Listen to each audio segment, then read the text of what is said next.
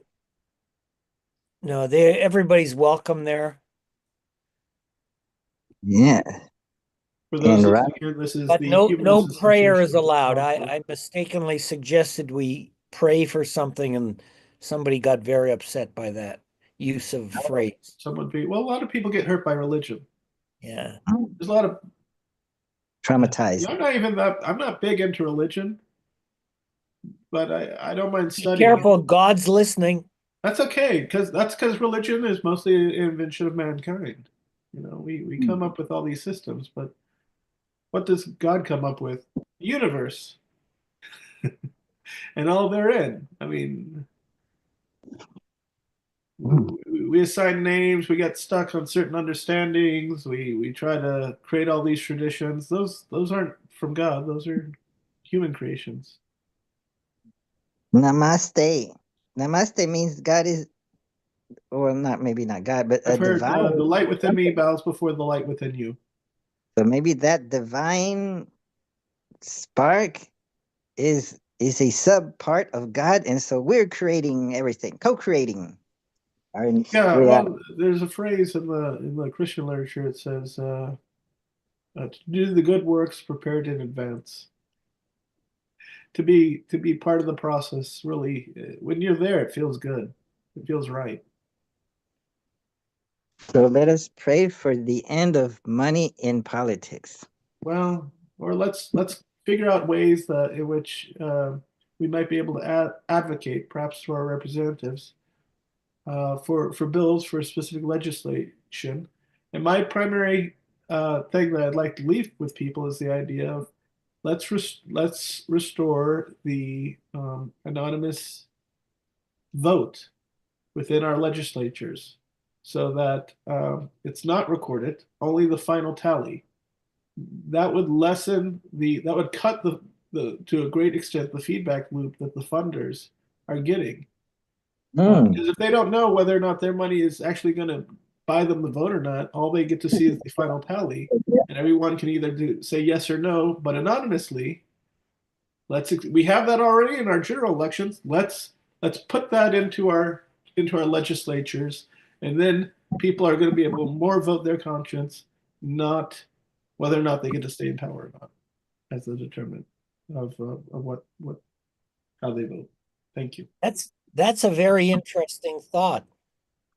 Yeah, I got it from James D'Angelo in the link that you'll see. Probably you should have gotten a Facebook notification. It's called Nixon's Ghost, because he tells the story of how electronic voting, where it's recorded electronic voting, was installed towards the end of Nixon's administration, signed into law right before he left office, and that's kind of what's created, because we used to have down here in the United States, conservative Democrats and liberal Republicans. So there were actually functionally four parties, but now we just have these two easily split and managed things, all going towards whatever funds the campaigns.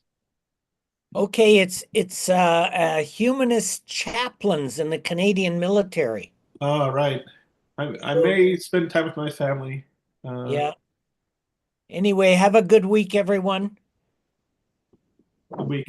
Thank you. Thank you, Joe. Humanist chaplains. I thought it was going to be about a book or two that inspired you. That's the humanist group of Toronto or something like that. Let's see if I can find it. Bit too. Epictetus, the famous, he was a slave and a teacher, and counted amongst the Stoics.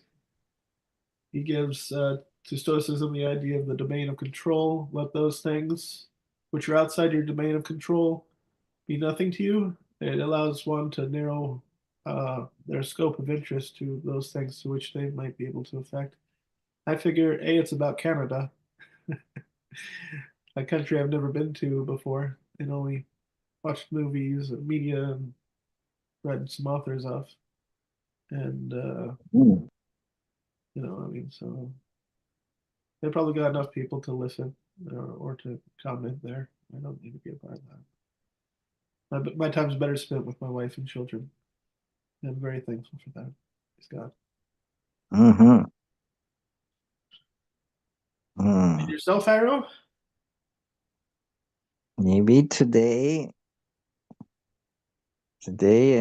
I've been called to go to work and finish a computer and take Mateo or Matthew with me, and he's 13 years old, and my brother will put him to work, maybe building a Christmas tree or something.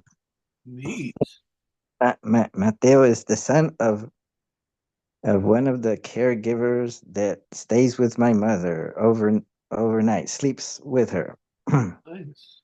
And she brought Mateo recently from Colombia to stay a few months with us. What an awesome opportunity.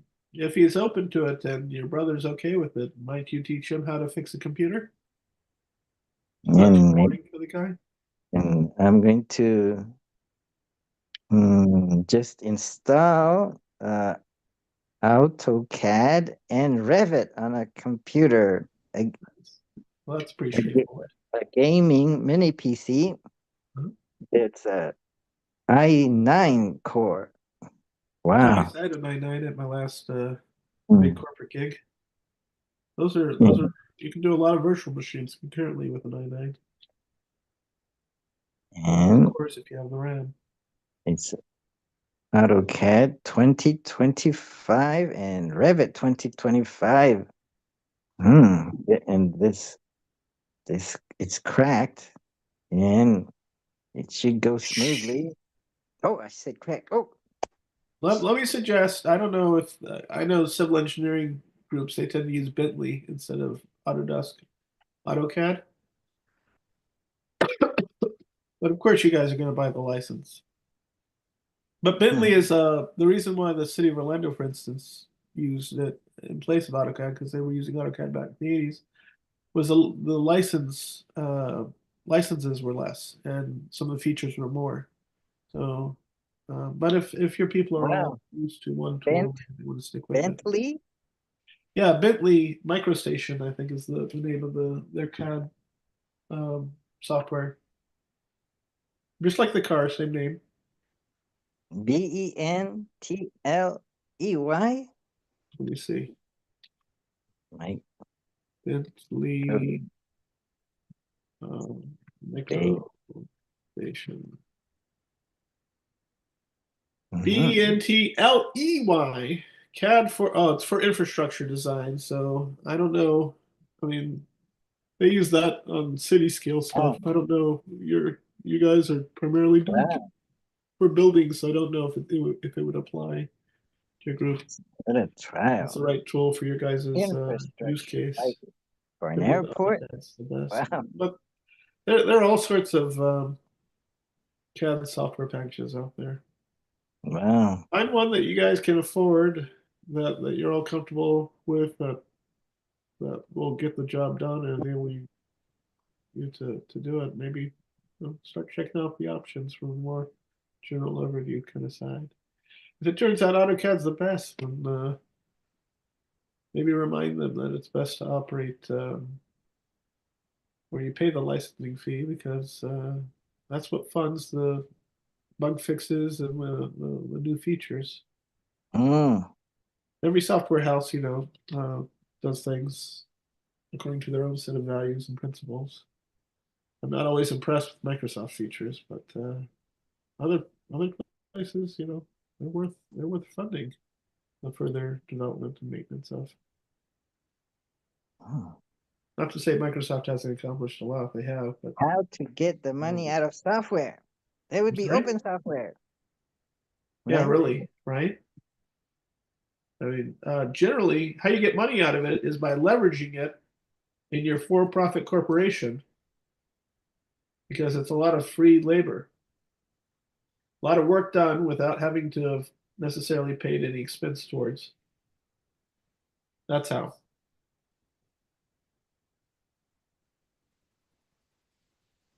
All right. It's 11:03 a.m. I'm going to pop out. See you later. I have a bunch of computers that are Yeah, from you the could set up some 2000. different stations. Try it out. 2010, and maybe I could put some Linux on them. Like, Sure, there's lots of Linux CAD projects. Have Yeah, Mateo and- design something and in it too, maybe. If he's donate them. have him draw a Christmas tree using the CAD software. Or whatever. I'm thinking of donating or selling some old Dells or HPs that are from around 2009, 2010, 2011. Okay. Maybe great they idea. used to have Vista or 2000s. Yeah, Windows pop 2007. puppy Linux on those things, and they will go screamingly fast. Or if you want to create something more Solid state drive and a little more easy to use, maybe Linux Mint. Mint. Linux Is it- Mint is probably the most popular for newcomers because it's more or less like old style Windows. Oh, But if you want them going screamingly fast, go with a version of Puppy Linux. And there's also other options too. Maybe Geeks, GUIX is the popular free software foundation distribution. oh, And then YX. build community through it. GUIX, yeah. And it's completely free software, meaning free to use, free to share, free to redistribute, free to make improvements upon. Oh, Classic free software foundation principles. It's probably the most popular distribution wow. of their approved. GUIX. Okay, son. I'm gonna go work with my son and help everyone else in my family. So have a wonderful rest of the morning and week. See you online in the meantime. In between. Bye. Thank you.